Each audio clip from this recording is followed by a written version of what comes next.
Bismillahirrahmanirrahim. Assalamualaikum warahmatullahi wabarakatuh. Perkenalkan, kami dari kelompok 5 kelas D praktikan teknologi farmasi 3 steril. Di sini kami ingin menjelaskan mengenai kontrol kualitas sediaan injeksi. Oke, baik. Yang pertama itu mengenai kontrol dalam pembuatan obat suntik. Jadi menurut FDA, Food and Drug Administration, ada 6 kontrol dalam pembuatan obat suntik agar mendapatkan obat suntik dengan kualitas yang baik. Yang pertama adalah sistem dan dokumen yang berkualitas serta petugas yang pandai dan memiliki kemampuan.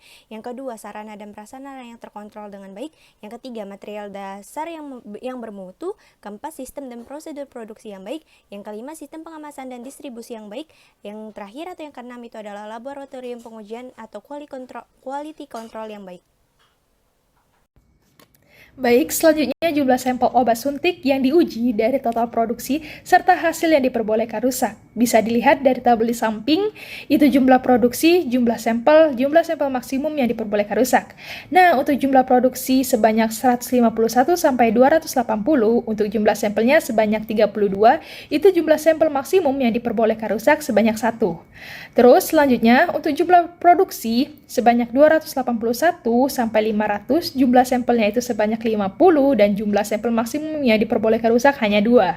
Selanjutnya, 501 sampai 1200, jumlah sampelnya itu sebanyak 80 dan jumlah sampel maksimum yang diperbolehkan rusak sebanyak 3.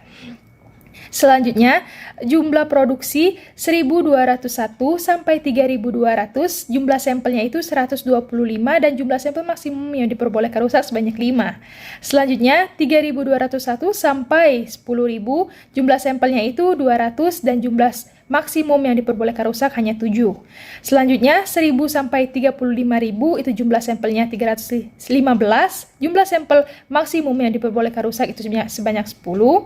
Dan terakhir, jumlah produksi 35.001 sampai 15.000, itu jumlah sampelnya itu sebanyak 500 dan jumlah sampel maksimum yang diperbolehkan rusak itu hanya sebanyak 14.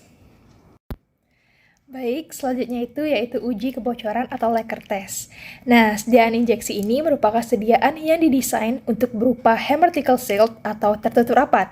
Hal ini bertujuan untuk mencegah sediaan yang telah diproduksi dengan desain sterilisasi tinggi terkontaminasi oleh adanya pori atau celah pada kemasan. Nah, pengujian ini dilakukan dengan menggunakan wadah yang dapat divakumkan. Kemudian, ampul dan vial dimasukkan ke dalam bak yang telah berisi larutan dengan dimethylene blue atau metilen biru 0,5 sampai 1% untuk kemudian divakumkan.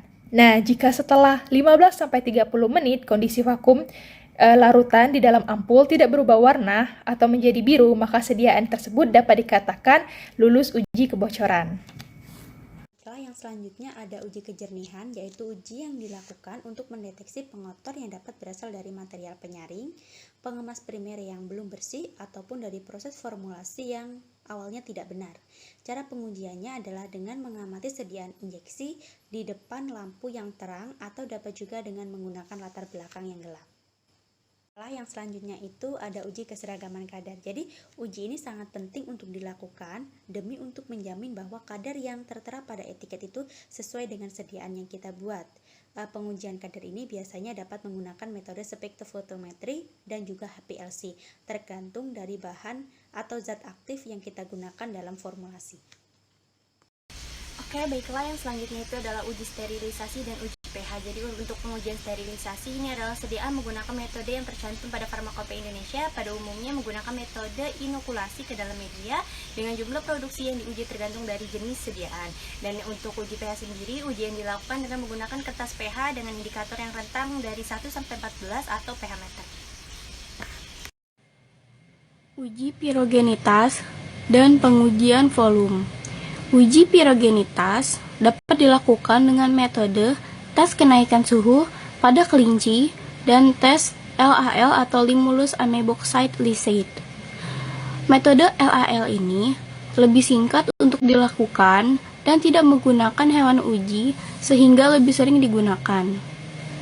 Sedangkan volume yang terkandung dalam sediaan harus lebih sedikit dibanyakan.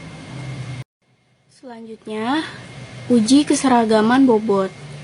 Pada uji ini menggunakan 10 sediaan yang telah dihilangkan etiketnya Dicuci bersih bagian luar wadah dan dikeringkan, kemudian ditimbang satu persatu sediaan. Setelah itu, keluarkan isi atau cairan dari dalam sediaan, cuci dengan air dan etanol 95% dan keringkan pada suhu 105 derajat Celcius hingga bobot tetap. Untuk bobot etiket kurang dari 120 mg, penyimpangan tidak boleh melebihi 10%.